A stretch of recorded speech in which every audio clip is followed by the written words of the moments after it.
पाकिस्तान को 1.3 billion dollars यानी 1.3 अरब dollar चीन को वापस देने थे। पाकिस्तान ने कॉल करा चाइना को, हेलो हेलो चाइना, ऐसा है कि हमें आपको पैसे वापस देने हैं। चाइना ने बोला यार ये क्या चक्कर है, मतलब हम वापस दे देंगे फिर वापस दे दोगे? कहना नहीं। जय हिंद दोस्तों, मैं हूं मेजर गौरवारी और आप देख रहे हैं आज की ताज़ा तरीन खबरें। अच्छा, कुछ समय पहले हमने ये डिस्कस करा था, लुकाशेंको जो है प्रेसिडेंट बेलारूस के, उन्होंने ये बोला था कि साहब आप हमें और रूस को अगर ज्वाइन करेंगे तो हम आपको न्यूक्लियर वेपन्स देंगे। और ये स्टेटमेंट उन्होंने मॉस्को में दिया था, व्लादिमीर पुतिन जो है रशिया के प्रेसिडेंट, उनसे मीटिंग के बाद। दोस्तों बात ये हो गई है कि कल आया व्लादिमीर पुतिन का बयान और व्लादिमीर पुतिन ने डिक्लेयर करा है कि बेलारूस को हमने हथियार दे दिए, nuclear weapons. He spoke about tactical nukes. So छोटे होते हैं tactical nukes with a limited purpose, but they are nuclear weapons nonetheless. तो न्यूक्लियर हथियार तो होते ही हैं, तो बेलारूस में चले गए रशिया के न्यूक्लियर वेपन्स। और पुतिन ने एक बात और बोली है, बोला है साहब ये खेप का एक हिस्सा था, बाकी खेप अभी 2-3 महीने में वहां पे पहुंचेगी। तो by the end of the summer they will have the complete complement of nuclear weapons. यहां तक मामला आया कैसे, जरा इसके ऊपर भी हमारा डिस्कशन होना चाहिए। बात यहां तक आई कैसे, क्यों आई ये बात यहां पे, किसने मुमकिन कर? देखिए, रशिया ने कभी ऐसा पहले नहीं करा था। जब रशिया टूटा था तो रादर ये बात हुई थी कि जो फॉर्मर सोवियत रिपब्लिक्स थी, अभी इंडिपेंडेंट कंट्रीज हैं, जहां पे वेपन्स ऑफ मास डिस्ट्रक्शन है, रशिया ने अपने साथ उनको लिया या फिर इंटरनेशनल एजेंसीज के साथ बैठ के बात करी सेफ गार्डिंग की। तो यूक्रेन के पास भी न्यूक्लियर वेपन्स हुआ करते थे और आपको पता ही है यूक्रेन एक जमाने में यूएसएसआर का हिस्सा हुआ करता था। लेकिन आज की तारीख में यूक्रेन के पास न्यूक्लियर वेपन्स नहीं है। वो कहां गए?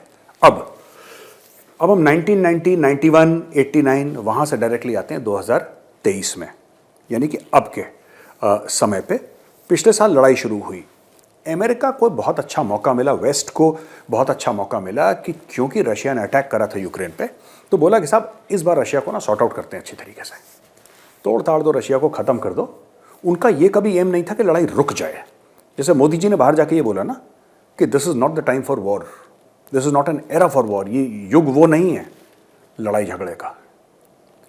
तो ऐसा तो अमेरिका ने सोचा नहीं। अमेरिका ने लगातार दर लगातार वेपन्स दिए यूक्रेन को, यूरोपियन कंट्रीज ने वेपन्स दिए यूक्रेन को, और उन्होंने एक और बड़ा काम करा, उन्होंने पैसे भी दिए यूक्रेन को। वहां पे अपने स्पेशल फोर्सेस के कॉम्प्लीमेंट्स भी डाले, अपने एलिमेंट्स भी डाले। और ये स्पेशल फोर्सेस वाले, नेवी सील वाले और SAS वाले और वगैरह जो स्पेशल फोर्सेस हैं, elite special forces of Europe and of America, United States of America, इन लोगों ने एडवाइस करा यूक्रेन को कि ये लेटेस्ट हथियार कैसे इस्तेमाल करना है। तो रशिया को भी काफी क्षति पहुंची इसमें। लेकिन कभी किसी ने ये नहीं बोला कि दोनों बैठो लड़ाई खत्म करो, क्योंकि अमेरिका का ये एम था ही नहीं। कभी ऐसी इमरजेंसी मीटिंग के बारे में हमने हाहाकार नहीं सुनी पिछले 1-1.5 साल में कि नहीं साहब ये बहुत बड़ी लड़ाई है और ये बहुत जानो माल का नुकसान हो रहा है, आओ बैठो। बातचीत करी इसके ऊपर, ट्वीट करा, प्रेस कॉन्फ्रेंसेस करी, लेकिन जो एक संगठित तौर पे एक जिसको कहते हैं एफर्ट होना चाहिए था, वो एफर्ट नहीं करा। अब यार जो एफर्ट नहीं करा ना, उसमें मामला फंस गया। और ये मामला क्या फंसा है मैं आपको बताता हूं। अमेरिका और यूरोप चाहते हैं कि रशिया के टुकड़े हो जाएं, रशिया घुटने टेक दे। लेकिन रशिया ने बहुत एक अच्छी बात सीख ली। पहले रशिया को भी घबराहट थी कि यार हमारा फॉरेन एक्सचेंज रिजर्व, हमारे ऊपर हमारे ऊपर सैंक्शंस लगा दिए जाएंगे, अमेरिका हमारे ऊपर सैंक्शंस लगा देगा, और हमारे जैसे कैट्सा वैट्सा लगा देता ना, countering America's adversaries through sanctions etcetera. तो ये सब अमेरिका करता रहता है लोगों को दबाने के लिए, वो भी अमेरिका ने करा, सब कुछ करा। लेकिन रूस ने रास्ता निकाल लिया, रूस ने तेल बेचा और डॉलर जहां पे रुके रूस ने बोला कोई बात नहीं, भारत को बेचो रुपए लिए, चीन को बेचो चाइना की करेंसी ली, इसको बेचो वहां से उसको तो रशिया ने एक अपना इकोसिस्टम शुरू कर लिया। और जहां तक ये लोग प्रेशर डालते रहे रशिया के ऊपर, बाकी मुल्क अमेरिका और वेस्टर्न कंट्रीज रशिया के ऊपर प्रेशर डालते रहे, रशिया अपने एफर्ट से अपनी कैपेबिलिटी बिल्टअप करता रहा। और रशिया ने काफी हद तक दोस्तों, काफी हद तक, 100% नहीं पर काफी हद तक रशिया ने अपने आप को सैंक्शन से इंसुलेट कर लिया। अब रशिया कहता है कि जो तुम बुरा से बुरा कर सकते थे वो तुमने कर लिया ना, तुम्हें जो हमारे मुंह पे मुक्का मारना था, बुरे से बुरा तुमने मार लिया ना, अब हमारी बैटिंग है, अब हम खेलेंगे, अब तुम देखो, अब बैटिंग हमारी है। तो रशिया क्या कर रहा है कि रशिया ने बोला हमने बेलारूस को दे दिया न्यूक्लियर वेपन्स, पुतिन ने खुलेआम अनाउंस कर दिया। क्या कर लेंगे आप? अमेरिका इसमें क्या कर लेगा? यूरोप इसमें क्या कर लेगा? अगर रशिया कल कहता है कि कजाकिस्तान, किर्गिस्तान, उज्बेकिस्तान, तजाकिस्तान, इन सबको हम 5-5 रेवड़ियों की तरह बांट रहे हैं, रेवड़ी की तरह हम न्यूक्लियर वेपन्स बांट रहे हैं, ये हमारे ब्लॉक में आ गए, तो अमेरिका क्या कर लेगा? चाइना ने क्या करा कि सऊदी अरेबिया को अप्रोच करा, ईरान को अप्रोच करा, दोनों की दोस्ती कर दी, अब दोनों के कॉन्सुलेट्स खुल रहे हैं, दोनों के एम्बेसीज खुल रहे हैं एक दूसरे कंट्री में, राइट। आप जानते हैं कि चाइना और रशिया बड़े क्लोज हैं। अगर कल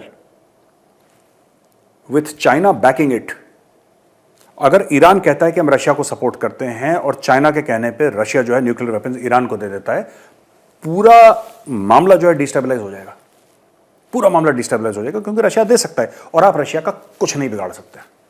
रशिया ने एक बात सीख ली है 1.5 साल में, आप फाइनेंशियली रशिया का कुछ नहीं बिगाड़ सकते। हाँ, एक चीज हो सकती है जिसमें कि पूरी नेटो जो है वो आ जाए रशिया से लड़ने के लिए। वो नेटो करेगी नहीं, क्योंकि नेटो में इतना कलेजा है नहीं, और वहां पे चाइना बैठा है, चाइना उसको अलाउ नहीं करेगा, क्योंकि चाइना फिर अपनी धमकियां देगा। तो दोस्तों बिल्कुल वेस्ट फंस गया है बुरी तरीके से। इनकी जो डिप्लोमेसी है एकदम घटिया किस्म की डिप्लोमेसी है। अच्छा, घटिया से याद आया, पाकिस्तान में क्या हुआ दोस्तों, बड़ी फनी बात हो गई। पाकिस्तान को $1.3 बिलियन यानी $1.3 अरब चीन को वापस देने थे। तो पाकिस्तान ने कॉल करा चाइना को, हेलो चाइना, ऐसा है कि हमें आपको पैसे वापस देने हैं, तो आप पहले प्रॉमिस करो कि जैसे ही हम वापस करेंगे आप वापस हमें दे दोगे। तो चाइना कंफ्यूज, चाइना ने बोला यार ये क्या चक्कर है, मतलब हम वापस दे देंगे फिर वापस दे दोगे? कहना नहीं, हमें आपके पैसे वापस देने हैं, हम आपके पैसे आपको रिटर्न करेंगे, तो ये बात हो जाएगी कि जिससे लेते हैं उनको वापस करते हैं, हमारी इज्जत ऊंची हो जाएगी। 3 दिन के बाद वही पैसे आप हमें वापस दे देना। तो चाइना ने बोला ठीक है। तो पाकिस्तान ने यही काम करा, 1.3 बिलियन में से 1 बिलियन चाइना को दिया, और चाइना ने फट से 2-3 दिन के अंदर वापस पाकिस्तान को वो पैसे वापस दे दिए। और पाकिस्तान में पूरे भंगड़े शंगड़े गिद्दा शिद्दा डाल के बड़ा सेलिब्रेट हो रहा है कि चाइना से $1 अरब हमें मिल गए।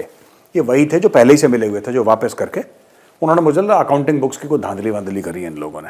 तो फरीद ज़कारिया साहब एक बहुत बड़ा नाम है जियोपॉलिटिक्स और नेशनल सिक्योरिटी में, और उन्होंने एक भारतीय प्लेटफॉर्म, मीडिया प्लेटफॉर्म को इंटरव्यू देते हुए कहा कि यार जो भारत जो हथियार वथियार इस्तेमाल कर रहा है रूस के, ये माँ घटिया हथियार है, ये सेकंड कैटेगरी की नहीं, ये चौथी कैटेगरी है, तीसरी चौथी कैटेगरी के घटिया हथियार है।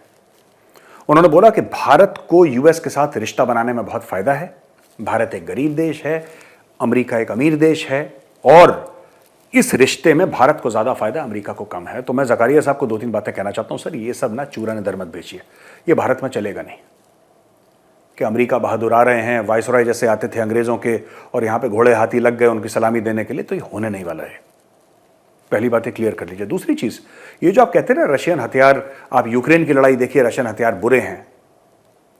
आप यूक्रेन की लड़ाई क्यों देख रहे हैं? आप और लड़ाइयां देखिए ना जो अमेरिकन ने लड़ी है, तो अमेरिकन लड़ भी नहीं रहे। अगर अमेरिकन हथियारों से रशिया को नुकसान हो रहा है तो हथियार कौन चला रहे हैं? यूक्रेनियन चला रहे हैं ना। इसका मतलब आप ये कह रहे हैं कि जब कोई और अमेरिकन हथियार चलाएगा तो अच्छा हो जाएगा, अमेरिकन सैनिक नालायक हैं, आप ये कहना चाह रहे हैं? क्योंकि 1945 के बाद अमेरिका जहां जहां लड़ा जलील हुआ, अमेरिका जहां जहां लड़ा हारा। फिर ये कौन सी स्टोरी आप सुना रहे हैं ज़कारिया साहब? ये कौन सी स्टोरी आप सुना रहे हैं? कोरिया में आपको मार पड़ी, आपके फौजियों को, अमेरिकन फौजियों को कोरिया में मार पड़ी। किसने मारा? कोरियंस ने। कौन सा हथियार इस्तेमाल कर रहे थे? रूसी, रशियन इक्विपमेंट। वियतनाम में आप 10 साल से ज्यादा रहे, 10 साल में आपको मार पड़ी, आपके पास थे अमेरिकन हथियार, क्योंकि वहां पे अमेरिकन आर्मी थी। वियतकांग के पास क्या था? रूसी हथियार। आपको मार के भगाया वहां से, ठीक है। आप इराक में गए, आपकी वजह से अलकायदा बना, आपकी वजह से इस्लामिक स्टेट बना। उनके पास कौन से हथियार थे? रूसी।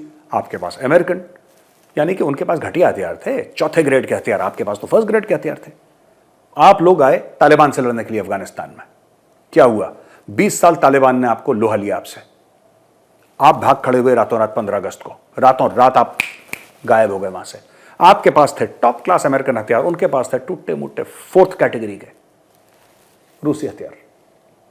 आपने पाकिस्तान को सप्लाई करे पैटर्न टैंक्स, और आज की तारीख में भी असल उत्तर गवाही देता है, खेमकरन सेक्टर गवाही देता है, जहां पे पूरा ग्रेवयार्ड ऑफ पाकिस्तानी टैंक्स है, पैटर्न टैंक्स, जो कि अमेरिकन थे, जो आपने पाकिस्तान को दिए थे, जाओ भारत से लड़ो। तो ज़कारिया साहब, आपके मुल्क ने जिसको हथियार दिया तो वो नालायक था या आपके हथियार खराब थे, आप डिसाइड करिए। हाँ ठीक है, अमेरिकन टेक्नोलॉजी बहुत आगे है, वेपन्स के बारे में बहुत अच्छे हैं, लेकिन एक बात ध्यान रखिएगा, मैं फौजी हूं और मुझे हर समय सिखाया गया है कि the man behind the weapon is more important than the weapon itself. जो बंदा होता है ना हथियार के पीछे, वो ज्यादा इंपॉर्टेंट है हथियार के बनस्पत। इसलिए मैं आपको कहना चाहता हूं, और ये जो आप पूरी स्टोरी सुनाना ना, भारत गरीब देश है, हम अमीर देश हैं और भारत को ज्यादा फायदा होगा, ये सब जो सुपीरियरिटी कॉम्प्लेक्स है ना, सुपीरियरिटी कॉम्प्लेक्स, ये सब धरा का धरा रह जाएगा, ठीक है। चाइना के सामने में आते रहते हो, आवाज़ हमारी निकलती नहीं है। यहाँ पे भारत को समझा रहे हो कौन अमीर है कौन गरीब है। इतना बड़ा गुर्दा है तो आके चीन से लड़ लो। हम तो लड़ते आ रहे हैं चाइना से, हिम्मत है तो लड़ लो, जाओ। ये देखिए, पार्टनरशिप करनी है, बराबरी की होगी। आपके पास ज़्यादा पैसा हो सकता है, इसका मतलब ये नहीं कि आप भारत को डिक्टेशन देंगे और भारत डिक्टेशन लेगा। We are not Pakistan. हम पाकिस्तान नहीं है जिसको आप 4 टुकड़े फेंकेंगे और पूछ लाएगा। ये शेर है, ठीक है, टुकड़े फेंकने की कोशिश करी, खोपड़ी नोच ले गए। ठीक है दोस्तों, तो ये थी आज की ताज़ा तरीन खबरें। और दोस्तों, अगर ये वीडियो पसंद आया तो वीडियो को लाइक ज़रूर करिएगा। मैं फिर से कल आऊँगा एक और वीडियो लेके, तब तक के लिए जय हिंद।